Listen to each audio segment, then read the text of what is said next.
14 ডিসেম্বরকে চিহ্নিত করা হলেও মহান মুক্তিযুদ্ধে বলা যায় নিহত বুদ্ধিজীবী শহীদ বুদ্ধিজীবীর সংখ্যা 1070 জন। স্বাধীনতার জন্য শহীদ বুদ্ধিজীবী দিবসের তাৎপর্য আর ভিত্তিক চর্চার মাধ্যমে এই মেধাবীদের স্বপ্নকে বাস্তবায়ন করছি।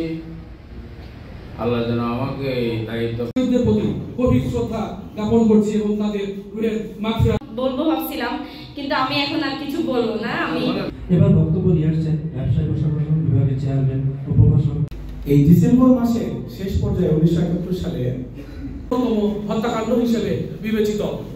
আমি শহীদ বুদ্ধিজীবী সাংবাদিক এবং অন্যান্য সকলকে জানাই আমার আন্তরিক অভিবাদন।